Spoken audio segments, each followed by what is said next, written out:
Hay traiciones que duelen tanto que te hacen cuestionar si realmente conoces a las personas con las que compartiste tu infancia, tus secretos más íntimos, tus sueños más profundos. Y esa fue exactamente la experiencia devastadora que viví cuando mi propio hermano, la persona que debería haber sido mi aliado natural en este mundo cruel e implacable, decidió denunciarme a las autoridades de inmigración no por algún principio moral elevado, no por preocupación genuina por el cumplimiento de la ley, sino por la codicia más pura y despiadada relacionada con una herencia familiar que él consideraba que me pertenecía menos que a él. Mi nombre es Teresa López, tengo 42 años de edad y durante 18 años construí una vida próspera y estable en Estados Unidos, creyendo ingenuamente que tenía el apoyo incondicional de mi familia en México,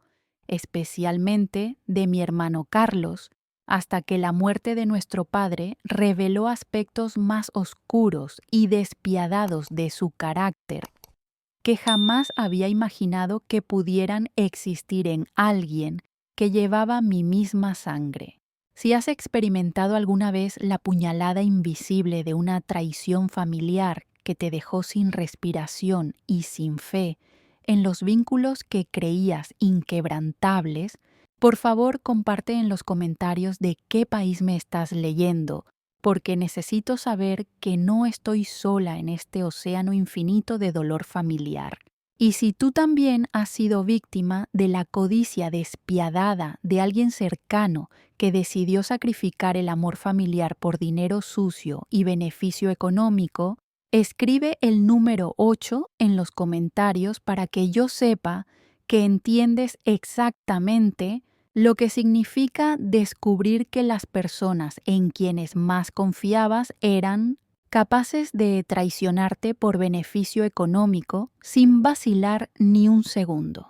Todo comenzó hace más de 18 años, cuando era una joven idealista y ambiciosa de 24 años recién graduada de la Universidad de Guadalajara, con un título en Administración de Empresas que había obtenido con honores después de 4 años de estudios intensivos, noches sin dormir y un esfuerzo académico que me había convertido en una de las mejores estudiantes de mi generación, pero que en México valía muy poco debido a la situación económica precaria del país, la corrupción sistemática que favorecía las conexiones familiares sobre el mérito académico y las limitadas oportunidades profesionales disponibles para mujeres jóvenes de mi generación.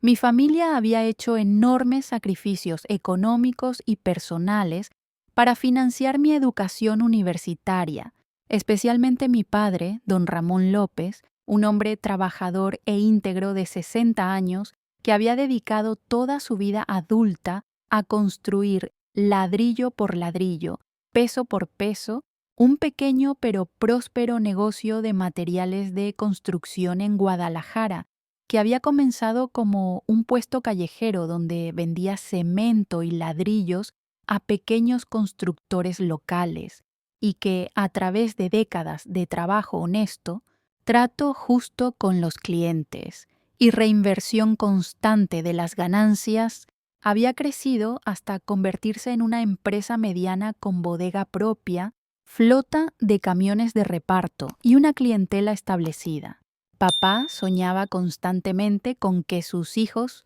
tuviéramos oportunidades profesionales que él nunca había podido alcanzar debido a su educación limitada y a las circunstancias económicas extremadamente difíciles de su propia juventud, en una México rural donde la supervivencia diaria era más importante que la educación formal, donde los niños trabajaban en lugar de estudiar, donde los sueños profesionales eran lujos que solamente las familias ricas podían permitirse, mientras las familias como la nuestra luchaban constantemente para poner comida en la mesa y mantener un techo sobre nuestras cabezas. Carlos, mi hermano mayor por 4 años, Había sido siempre el hijo modelo en muchos aspectos tradicionales que papá valoraba profundamente: obediente, respetuoso, dispuesto a trabajar en el negocio familiar desde adolescente, interesado genuinamente en aprender todos los aspectos de la industria de materiales de construcción, desde el manejo de inventario hasta las relaciones con proveedores, y aparentemente comprometido con continuar el legado familiar que papá había construido con tanto esfuerzo durante décadas de sacrificio personal. Durante mis años universitarios, mientras yo me concentraba en mis estudios y trataba de mantener las calificaciones excelentes que mis becas académicas requerían para continuar financiando mi educación, Carlos había comenzado a asumir gradualmente más responsabilidades importantes en la empresa de papá, aprendiendo no solamente los aspectos operacionales del negocio, sino también desarrollando relaciones personales sólidas con los proveedores principales, los clientes más importantes y los trabajadores de confianza que formaban el núcleo humano de la empresa familiar. En ese momento, la decisión de Carlos de quedarse en México para trabajar con papá parecía completamente noble y responsable, la decisión natural de un hijo mayor que entendía sus obligaciones familiares y que estaba dispuesto a sacrificar sus propias ambiciones personales para asegurar la continuidad del negocio que había proporcionado estabilidad económica a nuestra familia durante tantos años. Pero ahora, con la perspectiva cruel que proporcionan los años y la experiencia amarga de su traición posterior, puedo ver que su decisión estaba motivada, al menos parcialmente, por consideraciones más calculadoras y egoístas. Carlos había reconocido que quedarse en México y posicionarse como el hijo indispensable le aseguraría su posición como heredero principal de los activos familiares, mientras que permitir que yo me fuera a Estados Unidos lo protegería de cualquier competencia seria por el control futuro de la empresa familiar. Durante mis últimos años universitarios, Carlos había comenzado a asumir no solamente responsabilidades operacionales, sino también autoridad de toma de decisiones en aspectos cada vez más importantes del negocio. La decisión de emigrar a Estados Unidos no fue fácil para mí de ninguna manera, porque significaba dejar atrás no solamente a mi familia querida, sino también la comodidad profunda y tranquilizadora de la cultura mexicana, donde me sentía completamente en casa, donde entendía instintivamente todas las reglas sociales no escritas que gobernaban las interacciones cotidianas, donde tenía una red establecida de amigas íntimas de la universidad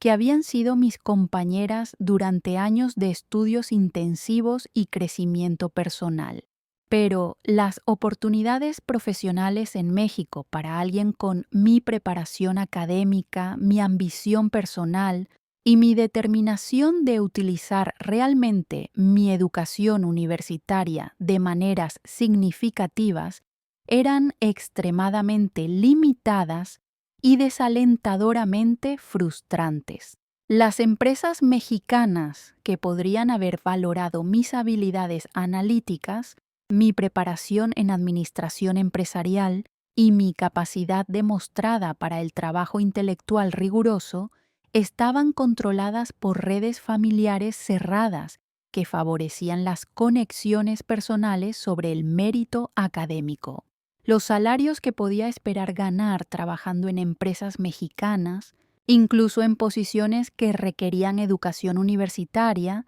eran vergonzosamente bajos e insuficientes para justificar los años de inversión educativa intensa que mi familia había hecho en mi desarrollo profesional, para proporcionar independencia económica real que me permitiera vivir dignamente sin depender del apoyo financiero familiar. Estados Unidos representaba algo completamente diferente e infinitamente más prometedor. La posibilidad real de utilizar genuinamente mi educación universitaria de maneras que fueran tanto profesionalmente satisfactorias como económicamente recompensantes, la oportunidad única de desarrollar una carrera profesional significativa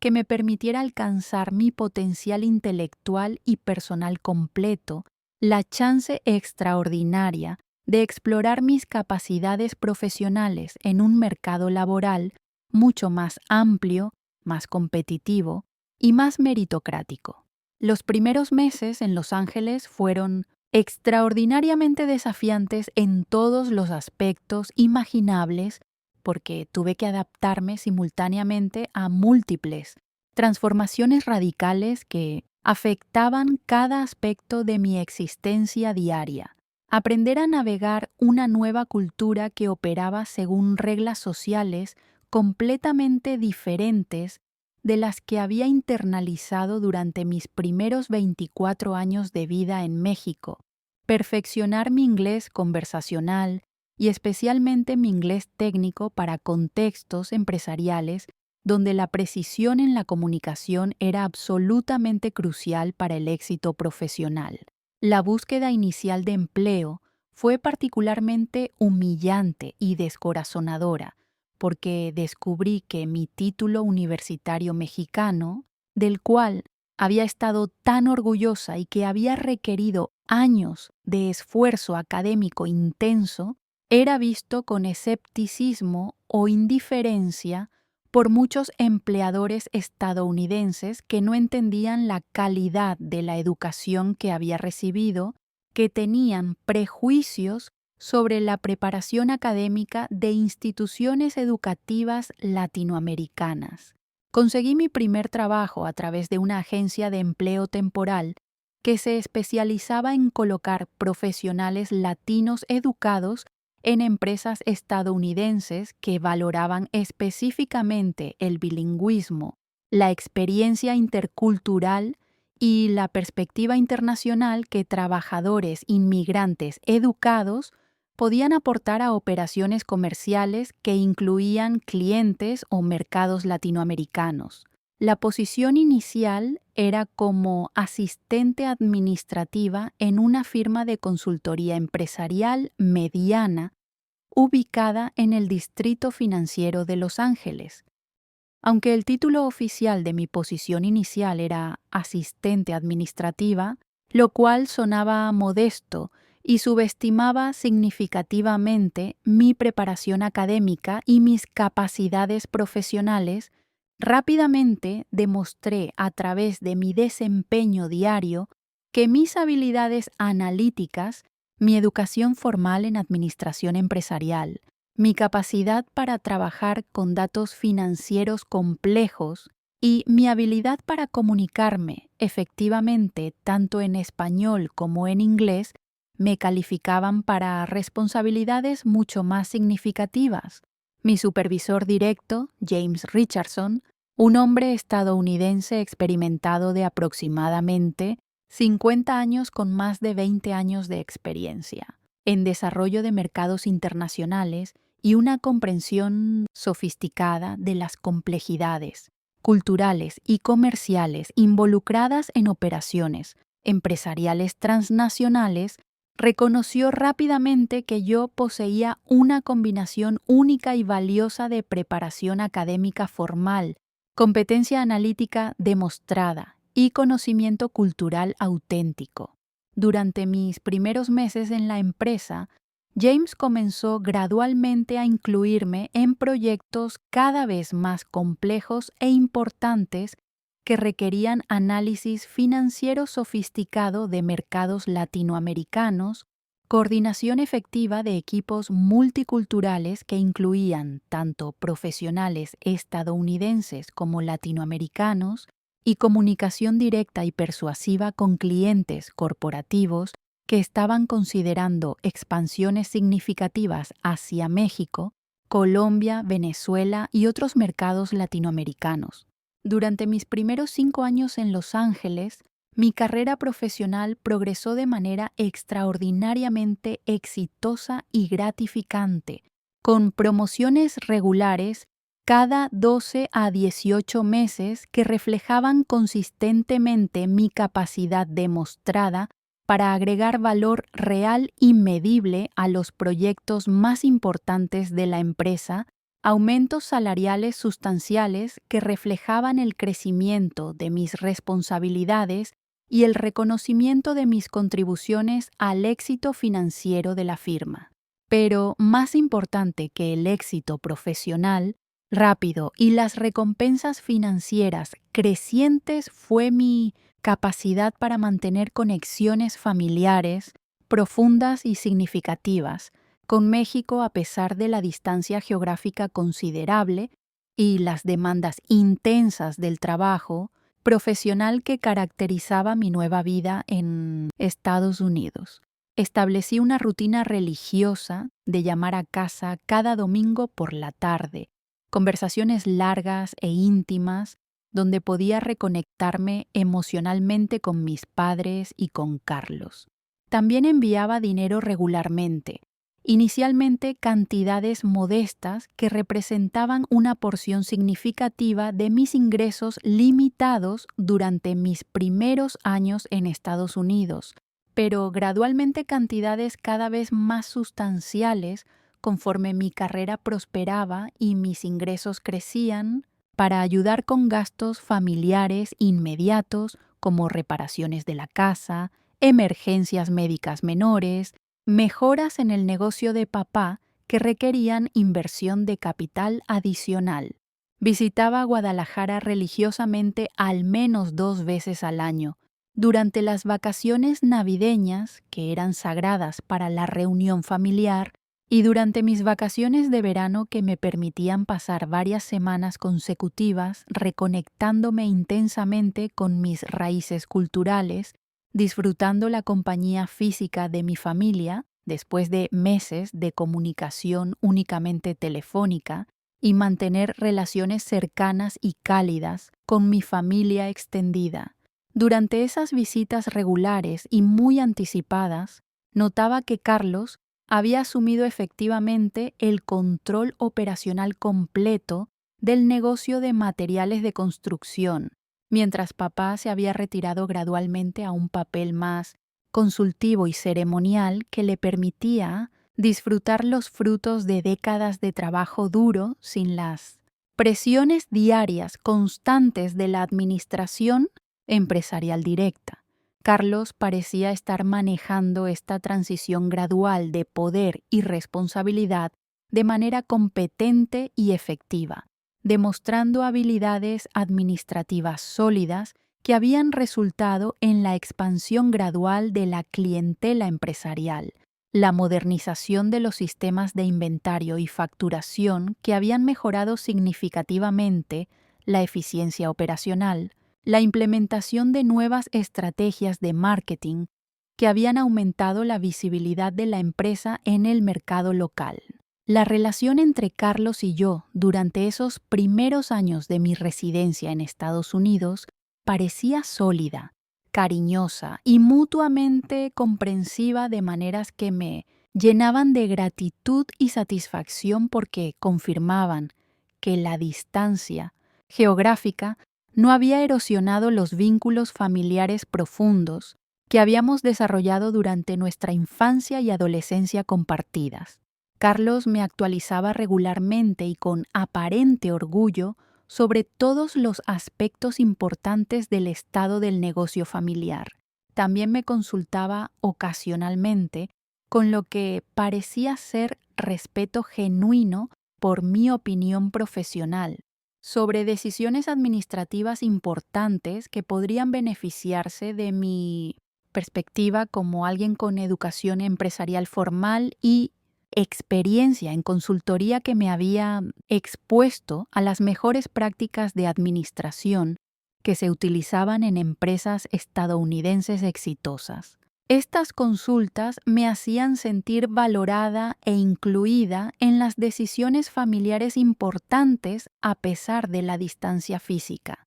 Carlos también expresaba constantemente orgullo genuino y entusiasmo sincero por mis logros profesionales en Estados Unidos, celebrando cada promoción que recibía, cada aumento salarial que conseguía, cada reconocimiento profesional que alcanzaba, como si fueran triunfos familiares compartidos en lugar de éxitos individuales que podrían generar envidias o resentimientos. Yo, a mi vez, contribuía financieramente de maneras cada vez más significativas cuando la empresa familiar necesitaba capital adicional para expansión, modernización de equipos, renovación de las instalaciones, o simplemente para mantener flujo de efectivo durante periodos lentos que ocasionalmente afectaban la industria de materiales de construcción. También ofrecía consejos regulares y detallados sobre aspectos administrativos, estrategias de marketing, gestión de recursos humanos, planificación fiscal. Durante esos años aparentemente armoniosos, Carlos y yo también desarrollamos una tradición regular y muy valorada de planificación conjunta para el futuro de la familia, manteniendo conversaciones largas y detalladas durante mis visitas anuales donde discutíamos escenarios diversos para cuando papá eventualmente necesitara cuidado médico especializado durante su vejez, considerando posibilidades realistas para expandir el negocio familiar hacia nuevos mercados geográficos. Estas conversaciones sobre planificación familiar a largo plazo siempre incluían discusiones aparentemente abiertas y equitativas sobre la herencia eventual que Carlos y yo recibiríamos cuando papá inevitablemente falleciera. Discusiones que en ese momento me parecían completamente naturales, apropiadas y necesarias para hermanos responsables que se preocupaban mutuamente por el bienestar de su familia y por la continuidad exitosa del legado comercial que papá había construido durante décadas de trabajo dedicado. Carlos y yo parecíamos estar completamente de acuerdo, sin ningún conflicto o tensión aparente, en que la herencia eventualmente debería ser dividida fundamentalmente de manera equitativa entre nosotros como los dos hijos que habíamos sido los beneficiarios principales del trabajo de toda la vida de papá, con algunas consideraciones especiales menores y completamente razonables para reconocer que Carlos había asumido la responsabilidad primaria del cuidado diario de papá durante sus años de envejecimiento. Nunca se me ocurrió durante esos años de aparente armonía familiar que Carlos podría estar desarrollando resentimientos crecientes y cuidadosamente ocultados sobre mi ausencia física del día a día de la vida familiar, sobre las responsabilidades que había asumido como el hijo presente mientras yo perseguía mis ambiciones profesionales en Estados Unidos, o sobre las diferencias en nuestros estilos de vida que podrían estar generando envidias o percepciones de injusticia. También nunca consideré que Carlos podría estar comenzando a ver mi éxito profesional creciente en Estados Unidos, mi estilo de vida cada vez más cómodo y mis ingresos cada vez más altos como evidencia de que yo no necesitaba o no merecía una porción igual de la herencia familiar porque había encontrado prosperidad independiente que lo colocaba en una posición económica más ventajosa que la suya. Las señales de tensión creciente, si existían durante esos años aparentemente armoniosos, eran tan sutiles y tan cuidadosamente disimuladas que las interpreté completamente como manifestaciones normales del estrés natural relacionado con las responsabilidades administrativas crecientes que Carlos había asumido voluntariamente para manejar tanto las operaciones cada vez más complejas del negocio familiar como las necesidades de cuidado gradualmente crecientes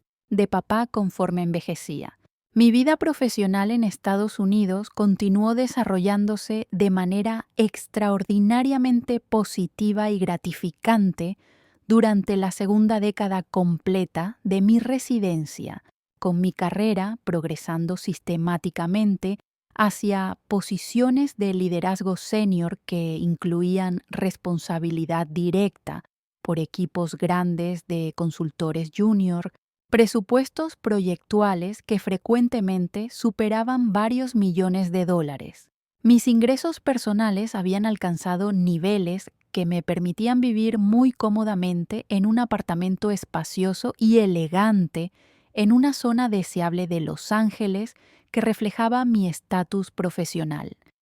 Viajar regularmente tanto por placer personal como por necesidades comerciales que me llevaron a destinos internacionales fascinantes donde podía combinar responsabilidades profesionales con experiencias culturales enriquecedoras. También había logrado finalmente regularizar completamente mi estatus migratorio a través del patrocinio legal de mi empleador, un proceso largo, complejo y extremadamente costoso que había tomado literalmente años de trámites legales increíblemente complejos, documentación extensa que había requerido la coordinación de abogados tanto en Estados Unidos como en México, entrevistas múltiples con funcionarios de inmigración que habían evaluado exhaustivamente cada aspecto de mi historia personal y profesional. Esa estabilidad legal recién adquirida me había permitido finalmente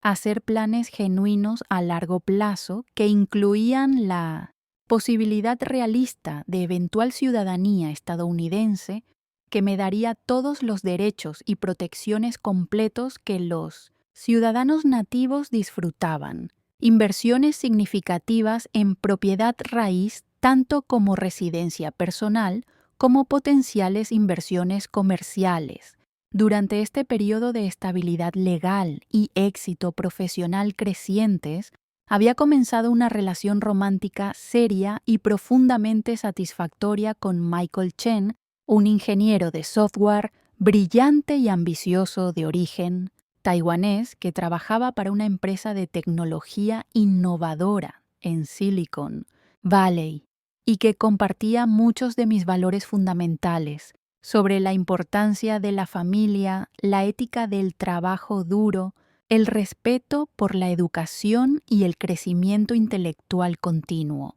Michael y yo habíamos estado discutiendo seriamente planes de matrimonio que habíamos imaginado como una celebración hermosa y significativa de nuestro amor que incluiría ceremonias tanto en Estados Unidos como en nuestros respectivos países de origen, una ceremonia civil en Los Ángeles que cumpliría con los requisitos legales estadounidenses y que incluiría a nuestros amigos y colegas profesionales. Estos planes matrimoniales emocionantes habían agregado una dimensión adicional de complejidad y consideración a mis pensamientos sobre la herencia familiar eventual, porque Michael y yo habíamos comenzado a discutir nuestros sueños de eventualmente formar nuestra propia familia, posiblemente incluyendo hijos que serían criados biculturalmente con conexiones profundas y orgullosas tanto a México como a Taiwán y Estados Unidos. Estas consideraciones sobre planificación patrimonial, intercultural y multigeneracional habían motivado conversaciones aún más detalladas y aparentemente constructivas con Carlos durante mis visitas anuales a México sobre la importancia crítica de estructurar las herencias familiares de maneras sofisticadas que reconocieran las realidades complejas de tener familias distribuidas geográficamente a través de múltiples países con diferentes sistemas legales. Carlos parecía no solamente receptivo a estas discusiones complejas sobre planificación patrimonial, internacional, sino también genuinamente contributivo con ideas creativas e inteligentes sobre cómo estructurar las herencias de maneras que beneficiarían equitativamente a todos los miembros de la familia extendida, que maximizarían los beneficios financieros netos después de consideraciones fiscales. Durante estas conversaciones aparentemente abiertas y colaborativas, Carlos nunca expresó abiertamente resentimiento alguno sobre mis planes de formar una familia bicultural con Michael, nunca cuestionó directamente mi derecho fundamental a una porción equitativa de la herencia familiar basado en mi estatus como hija y hermana que había mantenido conexiones familiares fuertes y contribuciones financieras significativas a pesar de la distancia geográfica. Sin embargo, ahora con la perspectiva dolorosa que proporcionan los años posteriores y la experiencia amarga de su traición eventual, puedo identificar retrospectivamente cambios sutiles pero significativos en su comportamiento, su tono de voz y sus patrones de comunicación durante los últimos años antes de la muerte de papá, que debería haber reconocido como señales de advertencia sobre las tensiones psicológicas y los resentimientos emocionales que se estaban desarrollando gradualmente. Carlos había comenzado gradualmente a ser menos comunicativo y menos detallado sobre aspectos específicos de las finanzas del negocio familiar, proporcionando información más general y menos precisa cuando yo hacía preguntas sobre aspectos operacionales que previamente había discutido abiertamente y en detalle considerable durante nuestras conversaciones telefónicas regulares y durante mis visitas anuales. También había comenzado gradualmente a hacer comentarios ocasionales, pero cada vez más frecuentes, que expresaban sutilmente opiniones críticas sobre diversos aspectos de mi vida en Estados Unidos, cuestionando indirectamente si mis prioridades profesionales me estaban alejando demasiado emocionalmente de mis responsabilidades y obligaciones familiares fundamentales, sugiriendo que mi estilo de vida estadounidense podría estar erosionando gradualmente mi comprensión auténtica. Estos comentarios críticos sutiles me dolían profundamente porque yo los interpretaba incorrectamente como expresiones de preocupaciones genuinas y cariñosas sobre mi bienestar emocional y espiritual, sobre mi conexión continua con los valores familiares que habían formado mi carácter durante mis años formativos y sobre el riesgo potencial de que el éxito profesional y la asimilación cultural en Estados Unidos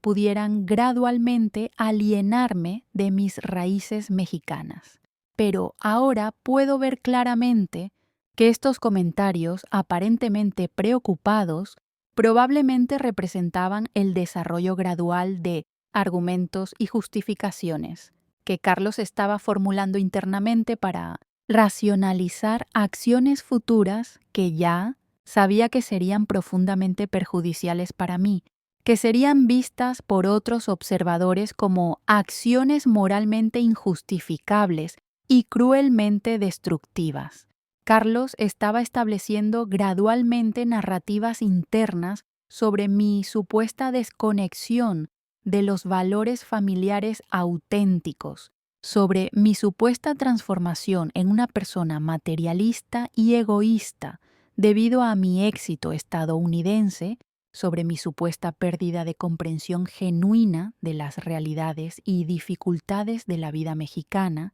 narrativas que podrían ser utilizadas posteriormente para racionalizar y justificar decisiones que me excluirían sistemáticamente de beneficios familiares. La crisis devastadora que revelaría finalmente la verdadera naturaleza del carácter de Carlos, que expondría las profundidades insospechadas de su capacidad para la traición calculada, y que cambiaría permanentemente la textura de nuestras relaciones familiares, comenzó hace aproximadamente 3 años, cuando papá comenzó a experimentar problemas de salud serios y progresivamente más complicados que requerían hospitalizaciones frecuentes y prolongadas. Tan pronto como me enteré de la gravedad de la situación de salud de papá a través de una llamada telefónica urgente de Carlos, que me encontró en mi oficina en Los Ángeles durante una reunión importante con clientes, cancelé inmediatamente todos mis compromisos profesionales pendientes. Tomé vacaciones extendidas de emergencia de mi trabajo usando todos los días de vacación acumulados que tenía disponibles, más licencia médica familiar. Durante esos periodos extraordinariamente difíciles y emocionalmente agotadores, Carlos y yo parecíamos funcionar efectivamente, como un equipo coordinado y mutuamente comprensivo para asegurar que papá recibiera absolutamente la mejor atención médica posible dentro de las limitaciones del sistema de salud mexicano, coordinando meticulosamente con doctores especialistas en cardiología, endocrinología y geriatría. Yo contribuí sustancialmente y sin hesitación a todos los costos médicos, utilizando prácticamente todos los ahorros significativos que había acumulado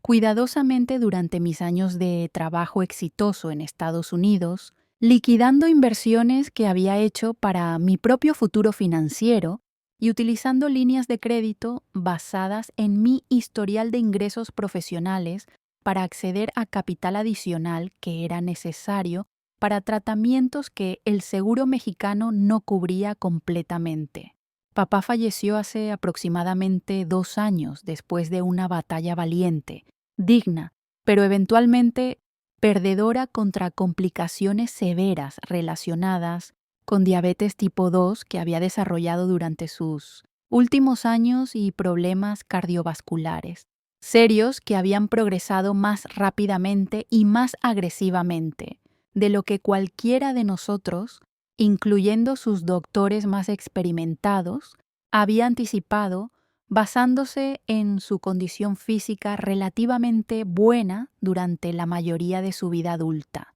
Su muerte fue devastadora emocionalmente para toda la familia extendida, pero especialmente traumática y profundamente transformativa para mí, porque me di cuenta inmediatamente de que había perdido no solamente a mi padre querido, sino también al ancla emocional y cultural principal que me conectaba de manera tangible y significativa con México, con mis raíces culturales mexicanas auténticas, con la historia familiar que había formado mi identidad fundamental. Los arreglos funerarios fueron manejados principalmente por Carlos debido a su presencia física inmediata en Guadalajara y su familiaridad superior con los procedimientos locales, los contactos con funerarias, los requerimientos legales mexicanos para certificados de defunción y permisos de entierro, pero yo participé activamente en todas las decisiones importantes sobre el tipo de servicio que honraría a papá apropiadamente. Durante la semana intensiva del funeral, que incluyó múltiples días de velatorio, ceremonias religiosas tradicionales que honraron la fe católica profunda de papá y la ceremonia de entierro misma que atrajo a cientos de personas que habían conocido y respetado a papá a través de su negocio, su participación en la comunidad y sus décadas como patriarca respetado de nuestra familia. Carlos y yo funcionamos nuevamente como equipo efectivo y emocionalmente comprensivo. Fue solamente después del funeral,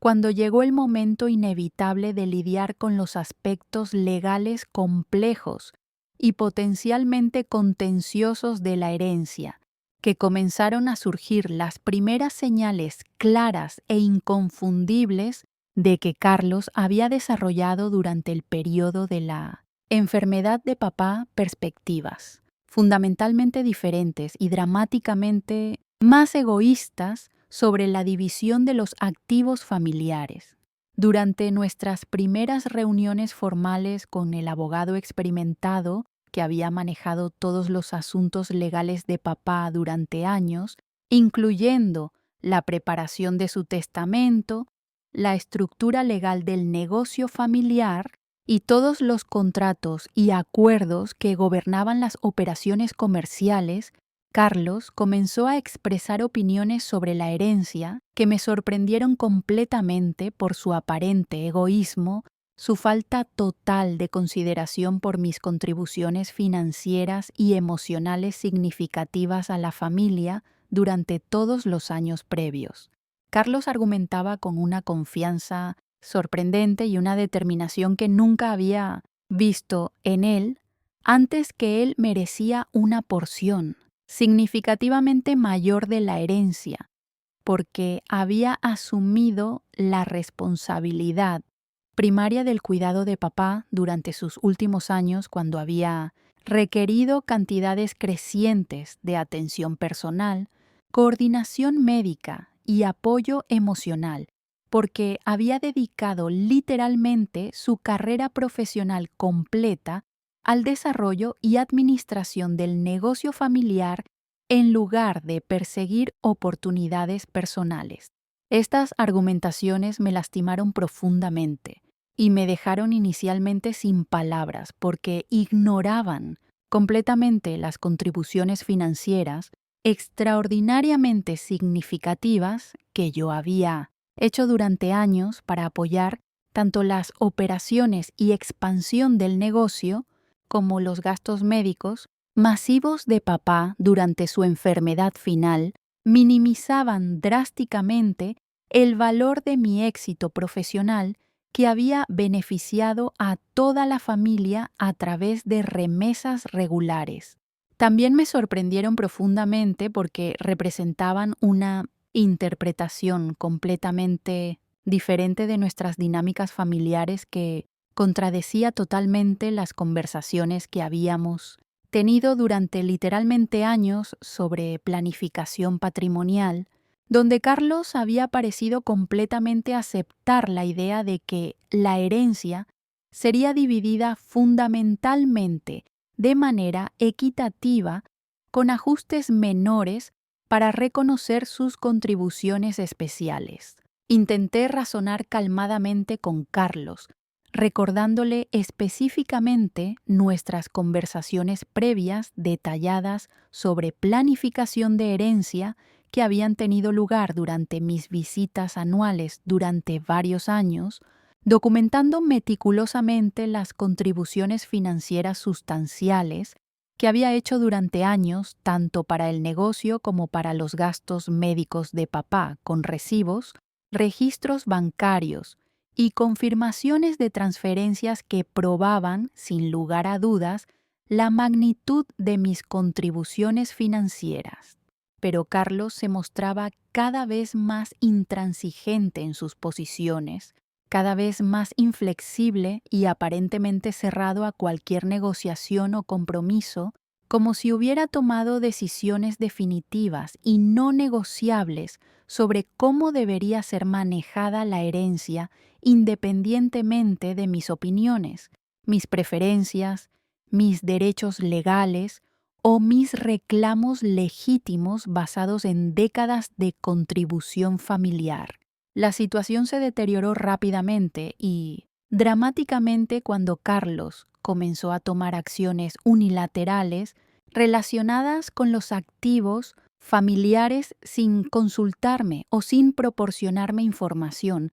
adecuada sobre decisiones importantes que afectarían directamente mis intereses como heredera legal. Cambió varias cuentas bancarias comerciales importantes para remover mi acceso como beneficiaria autorizada, que había sido establecido años antes cuando había comenzado a contribuir regularmente al negocio. Cuando confronté directamente a Carlos sobre estas acciones unilaterales que claramente violaban tanto los requerimientos legales para administración conjunta de activos, heredados como nuestros acuerdos previos sobre cómo manejaríamos el patrimonio de papá juntos. Él argumentaba defensivamente que estaba simplemente protegiendo los activos familiares de complicaciones legales potenciales relacionadas con mi residencia en Estados Unidos. Estas justificaciones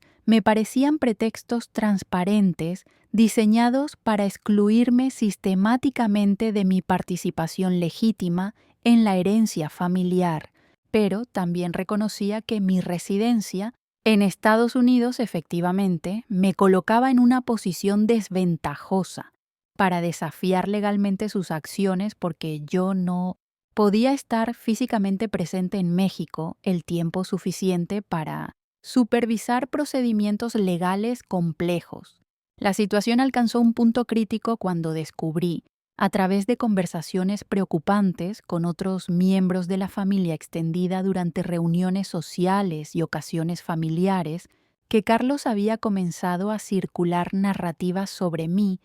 que distorsionaban fundamentalmente mi relación con la familia y mis contribuciones durante los años previos. Les había dicho a tías, primos y amigos familiares de larga data que yo había abandonado a papá durante sus años de enfermedad más seria cuando más necesitaba apoyo familiar. Estas caracterizaciones eran no solamente factualmente falsas, sino también cruelmente diseñadas para erosionar cualquier apoyo familiar que yo pudiera tener para desafiar las acciones unilaterales de Carlos relacionadas con la herencia. Estaba construyendo deliberadamente una narrativa que me retrataba como una hija ingrata y emocionalmente desconectada que no tenía derechos morales a los activos, que papá había trabajado toda su vida para acumular. Esta campaña de asesinato de carácter era particularmente dolorosa porque involucraba a miembros familiares que yo había conocido y en quienes había confiado durante toda mi vida, personas que me habían visto crecer, que habían sido testigos de mi devoción hacia papá, que conocían de primera mano mis contribuciones financieras y apoyo emocional durante crisis familiares, pero que ahora estaban siendo manipulados por Carlos para verme a través de una lente distorsionada. Decidí que necesitaba regresar a México por un periodo extendido para confrontar directamente la situación, para corregir las narrativas falsas que Carlos había estado difundiendo sobre mí en toda nuestra comunidad, para tomar acciones legales apropiadas para proteger mis derechos como heredera, según la ley de herencias mexicana, y para intentar una reconciliación final con mi hermano, que pudiera resolver nuestras diferencias de maneras que preservaran tanto mis intereses financieros como nuestras relaciones familiares. Esta decisión requirió negociaciones complejas con mi empleador en Los Ángeles para obtener una licencia extendida de ausencia que me permitiera permanecer ausente durante varios meses sin perder mi posición profesional que había tomado años construir y que proporcionaba mi seguridad financiera primaria, arreglos con Michael para posponer nuestros planes de boda hasta que la situación familiar fuera resuelta satisfactoriamente. Cuando llegué a Guadalajara para esta confrontación final con Carlos, inmediatamente noté que había hecho cambios adicionales en el negocio familiar y en la propiedad, que papá había dejado que consolidaban aún más su control sobre los activos mientras reducían aún más mi capacidad para ejercer cualquier influencia sobre decisiones relacionadas con la herencia. Había contratado nuevos empleados que le eran leales personalmente en lugar de a la familia en general. La confrontación directa con Carlos fue aún más dolorosa de lo que había anticipado porque reveló que su resentimiento hacia mí era mucho más profundo y mucho más personal que simplemente diferencias sobre cómo dividir la herencia justamente. Me acusó de haber usado a la familia como plataforma de lanzamiento para mi carrera estadounidense sin devolver beneficios apropiados para compensar los sacrificios que habían hecho durante mi educación. Estas acusaciones eran tan profundamente injustas y dolorosas que inicialmente me dejaron sin palabras porque representaban una distorsión completa de mis motivaciones, mis valores y mis acciones durante décadas de relación familiar, pero también me ayudaron a entender que Carlos había construido una narrativa interna sobre nuestra relación que justificaba cualquier acción que pudiera tomar para excluirme de la herencia. Traté de responder a sus acusaciones documentando específicamente mis contribuciones financieras durante años con registros bancarios, recibos y confirmaciones de transferencias, recordándole conversaciones específicas donde habíamos acordado planes de herencia equitativos que reconocían tanto nuestras contribuciones, aunque de maneras diferentes, y apelando a sus recuerdos de nuestra relación cercana durante la infancia y la juventud temprana. Pero Carlos parecía completamente cerrado a cualquier argumento que pudiera desafiar las conclusiones que había alcanzado sobre mis supuestas fallas como hermana y como miembro familiar. Había invertido tanto emocionalmente en su narrativa sobre mi traición a los valores familiares que cualquier evidencia contradictoria era automáticamente rechazada como manipulación o autojustificación de mi parte. La conversación se deterioró rápidamente hacia acusaciones mutuas y reproches que revelaron que nuestra relación había estado construida sobre malentendidos fundamentales durante años que habían sido ocultados por la distancia geográfica y por nuestra tendencia compartida de evitar conflictos directos durante nuestras interacciones, limitadas cuando yo visitaba México anualmente. Fue durante el punto más intenso de esta confrontación cuando Carlos hizo la amenaza que cambiaría completamente la naturaleza de nuestro conflicto y que revelaría hasta qué punto estaba dispuesto a llegar para excluirme de la herencia familiar. Me dijo que si yo continuaba causando problemas sobre la herencia, si insistía en contratar abogados para desafiar sus decisiones unilaterales, tenía opciones disponibles que me harían arrepentir de no haber aceptado sus términos iniciales. Inicialmente, interpreté esta amenaza como referencia a acciones legales adicionales que podría tomar para consolidar aún más su control sobre los activos, o tal vez a esfuerzos para aislarme socialmente dentro de la familia extendida, circulando narrativas aún más negativas sobre mi carácter y mis motivaciones. No se me ocurrió que pudiera estar contemplando acciones que atacarían directamente mi seguridad personal y mi estabilidad de vida en Estados Unidos. Decidí proceder con acciones legales para proteger mis derechos, como heredera según la ley de herencias mexicana, contratando a una abogada especializada en derecho patrimonial mexicano que tenía experiencia extensa manejando casos donde herederos residían en diferentes países y donde existían disputas sobre división de activos comerciales complejos. La abogada me aseguró que tenía un caso sólido para recibir mi porción equitativa de la herencia, independientemente de las acciones unilaterales que Carlos había tomado. Durante las siguientes semanas, mientras mi abogada comenzaba a preparar la documentación legal necesaria para desafiar las acciones de Carlos a través de los tribunales mexicanos, noté que mi hermano había comenzado a comportarse de maneras aún más hostiles y sospechosas que antes. Estaba evitando completamente cualquier comunicación directa conmigo.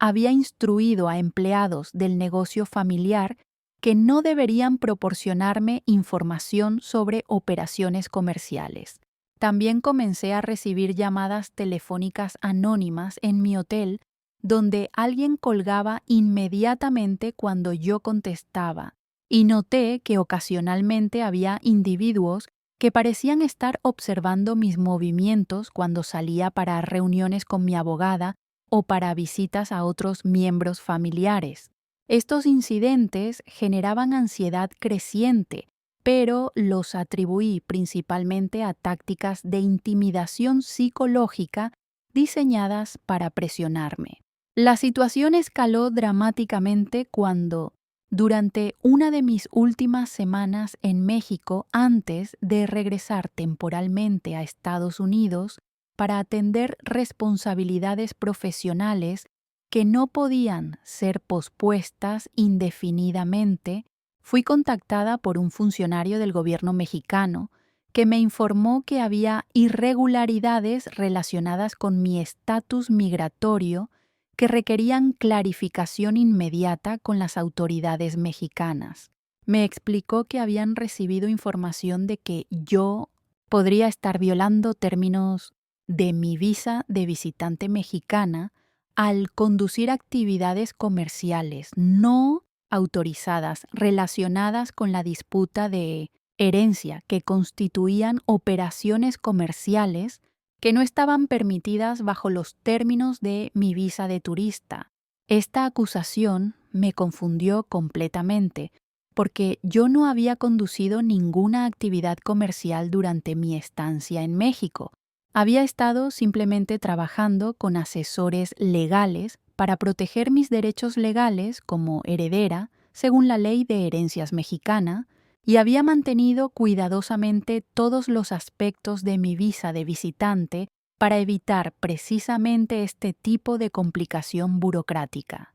Cuando pedí especificaciones sobre las supuestas irregularidades, el funcionario del gobierno me proporcionó detalles que eran tan específicos y precisos sobre mis actividades que inmediatamente supe que alguien con conocimiento íntimo de mis movimientos había proporcionado información detallada a las autoridades mexicanas diseñada para crear problemas legales que podrían forzarme a abandonar México antes de que pudiera completar mis acciones legales relacionadas con la herencia. Los detalles incluían fechas exactas de reuniones con mi abogada, nombres de miembros familiares con quienes me había reunido para discutir la situación de herencia, información sobre transacciones bancarias que había realizado para pagar honorarios legales y otros gastos relacionados con mi estancia extendida,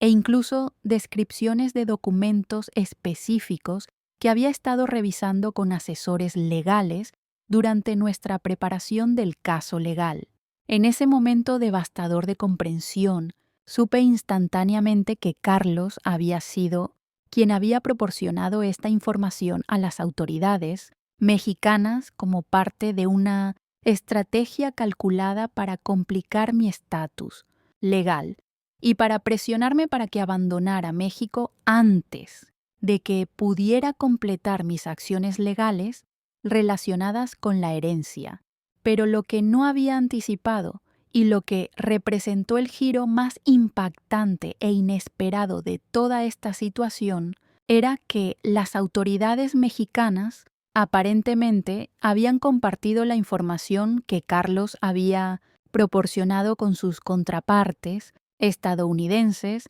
como parte de acuerdos de cooperación entre los dos países diseñados para coordinar la aplicación de inmigración y para prevenir que individuos usaran viajes internacionales para evitar responsabilidades legales. Durante mi interrogatorio con el funcionario del gobierno mexicano, él mencionó casualmente que mi caso había sido coordinado con las autoridades de inmigración estadounidenses que tenían interés en verificar ciertos aspectos de mi estatus legal en Estados Unidos relacionados con mis actividades en México y posibles discrepancias en información que podría haber sido proporcionada durante mis procesos de inmigración previos. Esa revelación me llenó de pánico porque me di cuenta de que Carlos no solamente había atacado mi capacidad de permanecer en México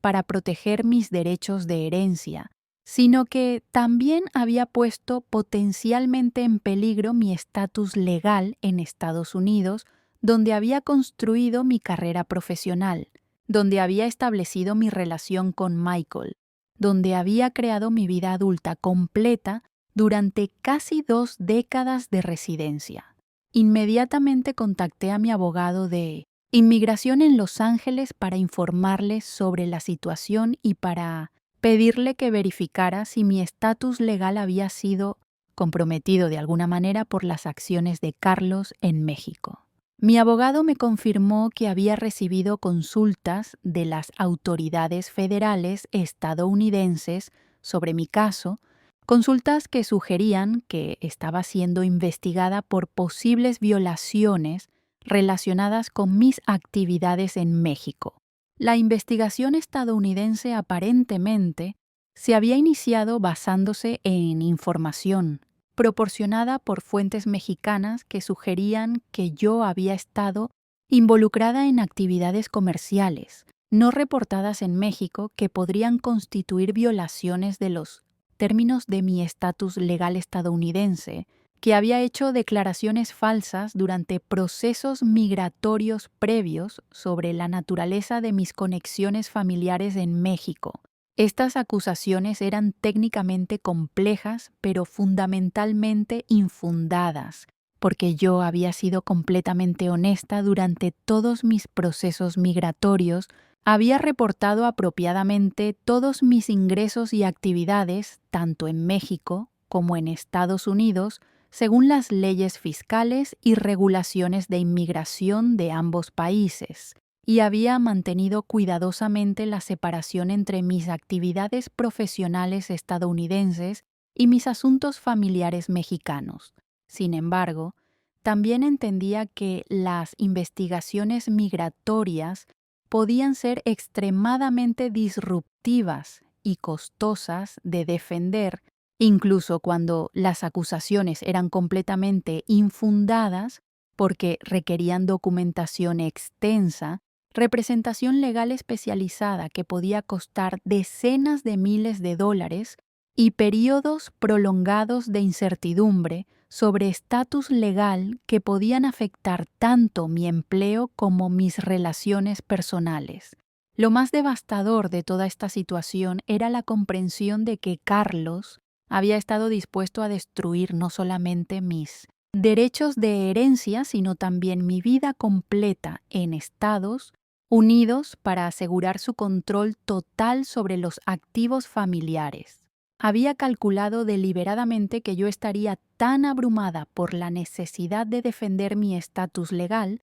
que abandonaría cualquier esfuerzo para desafiar sus decisiones sobre la herencia. Era una traición tan completa y tan destructiva que superaba cualquier cosa que hubiera imaginado que pudiera ser capaz de hacer un hermano a otro ser humano, mucho menos a alguien con quien había compartido una infancia, quien había sido parte de su familia íntima durante décadas, quien había contribuido significativamente al bienestar familiar durante años. Regresé a Estados Unidos inmediatamente para enfocarme en defender mi estatus legal, trabajando intensivamente con abogados especializados en inmigración para responder a las investigaciones federales, proporcionando documentación extensa que demostraba la naturaleza legítima de todas mis actividades tanto en México como en Estados Unidos y preparando defensas contra cualquier acción adversa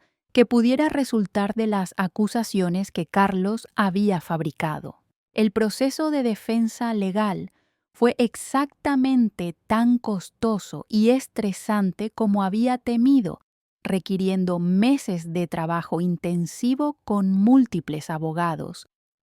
producción de miles de páginas de documentación que se remontaba a años para probar la legitimidad de todas mis actividades y pagos de impuestos en ambos países, entrevistas extensas con investigadores federales que cuestionaron cada aspecto de mi vida, tanto profesional como personal. Pero lo que no había anticipado era que la investigación federal revelaría información que cambiaría completamente mi comprensión, no solamente de las acciones de Carlos, sino también de la situación legal que él mismo había creado a través de sus esfuerzos para atacarme. Durante el proceso de investigación, los auditores federales descubrieron que las acusaciones que Carlos había hecho sobre mis supuestas actividades comerciales no reportadas en México habían requerido que él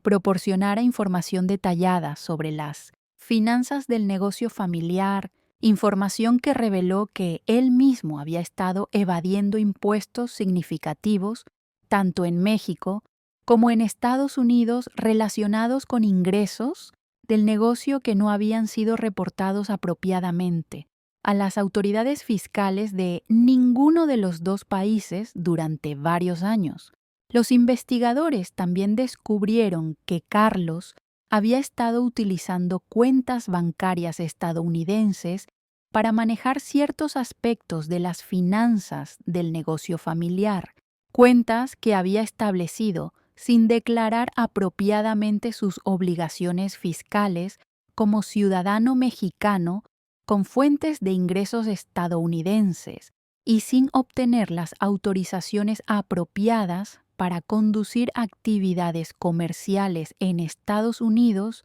mientras mantenía residencia primaria en México, violaciones que constituían infracciones serias de las regulaciones fiscales y migratorias que conllevaban penalidades potenciales, incluyendo procesamiento criminal y exclusión permanente de Estados Unidos. Más significativamente, la investigación reveló que las transferencias de activos que Carlos había realizado para consolidar su control sobre la herencia habían sido estructuradas de maneras que constituían evasión fiscal tanto en México como en Estados Unidos, porque había movido dinero entre países sin reportar apropiadamente las transacciones a las autoridades fiscales de ninguno de los dos países, y había utilizado la muerte de papá para reorganizar los activos de maneras que ocultaban ingresos previos que deberían haber sido declarados años antes durante las declaraciones fiscales rutinarias en ambos países. En esencia, los esfuerzos de Carlos para atacar mi estatus legal habían resultado inadvertidamente en una investigación comprensiva de sus propias actividades financieras que reveló patrones de evasión fiscal y violaciones migratorias que eran mucho más serios que cualquier cosa de la que me había acusado. Había abierto una caja de Pandora que expuso años de prácticas comerciales cuestionables que había estado utilizando para maximizar los ingresos del negocio familiar mientras minimizaba las obligaciones fiscales a los gobiernos de ambos países donde estaba conduciendo actividades comerciales. Los resultados de esta investigación fueron devastadores para Carlos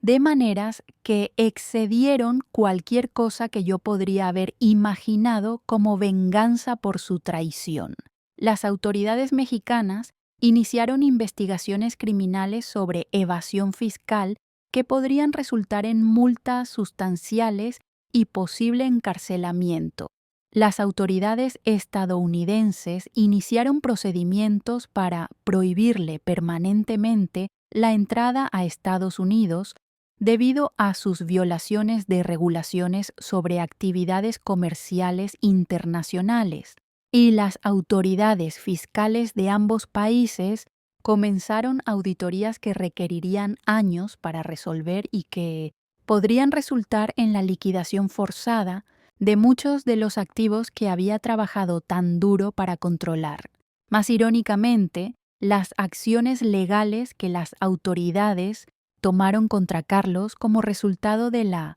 investigación que él mismo había iniciado tuvieron el efecto de congelar muchos de los activos familiares que habían sido el objeto de nuestra disputa original, porque los gobiernos de ambos países colocaron embargos preventivos sobre propiedades y cuentas bancarias, mientras se desarrollaban las investigaciones criminales y fiscales que podrían tomar años para completarse y que podrían resultar en que una porción significativa de los activos fuera confiscada como penalidades por las violaciones fiscales que Carlos había cometido. Esto significaba que ninguno de nosotros tenía acceso a los activos que Carlos había trabajado tan desesperadamente para controlar exclusivamente, y que la herencia, que había sido la fuente de nuestro conflicto,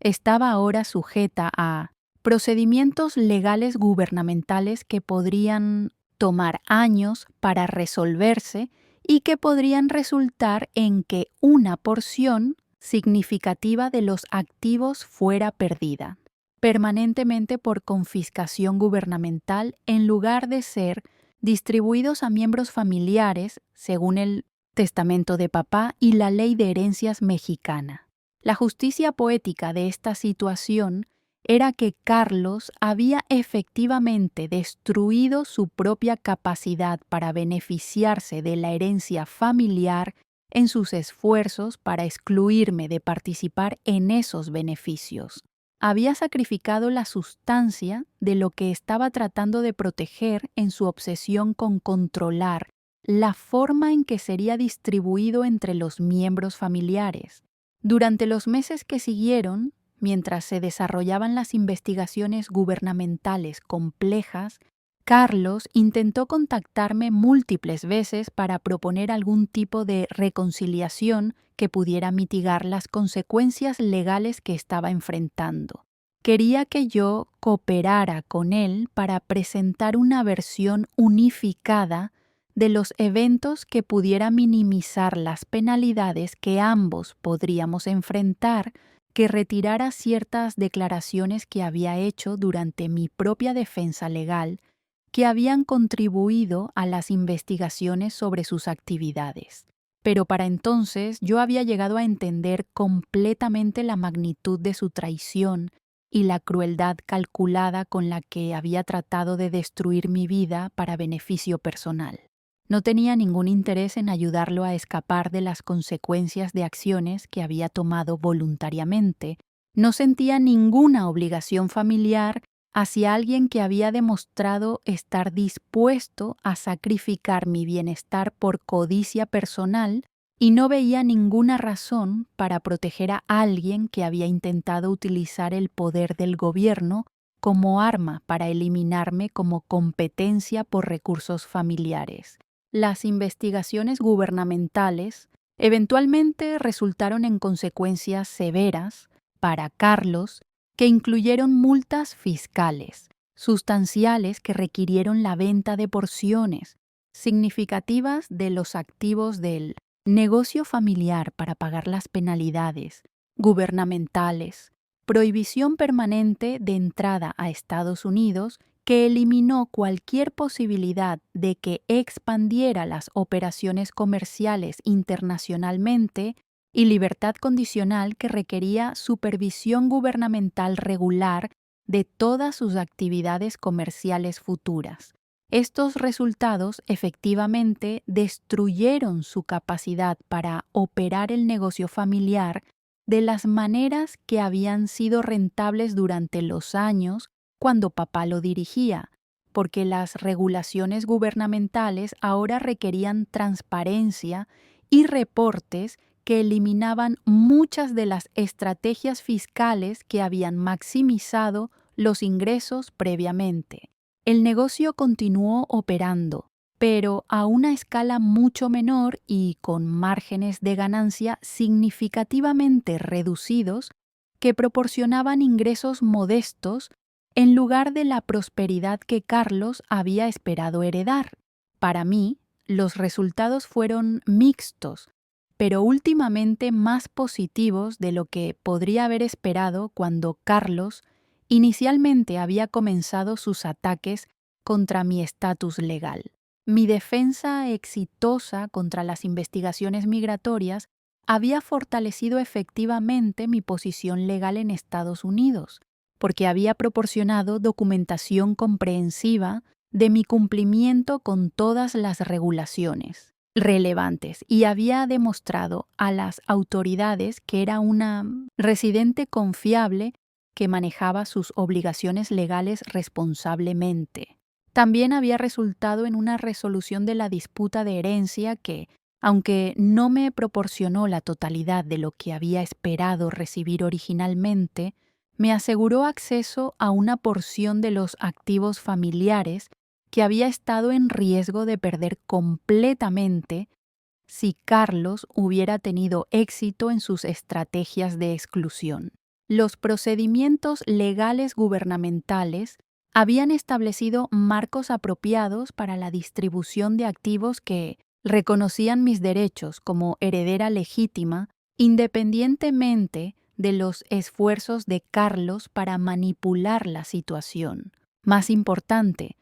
había aprendido lecciones valiosas sobre la importancia de proteger mis propios intereses legales y financieros independientemente de las relaciones familiares, porque había descubierto que incluso los vínculos familiares más aparentemente sólidos podían ser sacrificados por individuos que priorizaban beneficio personal sobre lealtad familiar. La experiencia me había enseñado a ser más cautelosa sobre la confianza ciega, más proactiva sobre la protección legal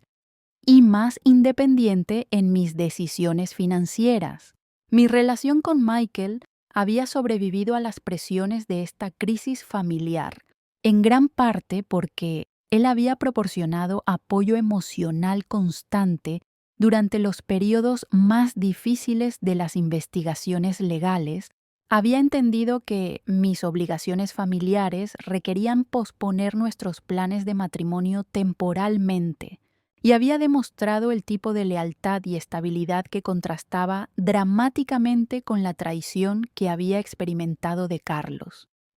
Nos casamos eventualmente en una ceremonia pequeña pero significativa en Los Ángeles, que incluía principalmente amigos y colegas, porque la experiencia con Carlos me había hecho valorar más profundamente las relaciones basadas en respeto mutuo y valores compartidos, en lugar de simplemente en conexiones familiares accidentales. Habíamos aprendido que la familia real consiste en las personas que eligen apoyarte durante las crisis, en lugar de las personas que comparten tu código genético, pero que están dispuestas a traicionarte por beneficio personal. La lección más importante que extraje de esta experiencia fue que la codicia puede transformar a cualquier persona en alguien irreconocible, que los vínculos familiares no proporcionan protección automática contra la traición cuando están en juego recursos significativos y que la justicia a veces llega de maneras inesperadas que castigan a los perpetradores de injusticias a través de las consecuencias de sus propias acciones. También aprendí que la supervivencia y el éxito después de traiciones devastadoras requieren una combinación de fortaleza personal, apoyo de relaciones auténticas, competencia legal apropiada y la paciencia para permitir que los procesos de justicia se desarrollen completamente, incluso cuando requieren años para alcanzar resoluciones satisfactorias. Para otros que puedan estar enfrentando traiciones familiares similares, mi consejo es que protejan sus intereses legales proactivamente, que documenten cuidadosamente todas las transacciones y comunicaciones relevantes, que mantengan independencia financiera que no dependa completamente de la buena voluntad de miembros familiares y que estén preparados para que las disputas sobre dinero revelen aspectos del carácter de las personas que nunca habían imaginado que existieran. Pero también aconsejo que no permitan que la traición de algunos miembros familiares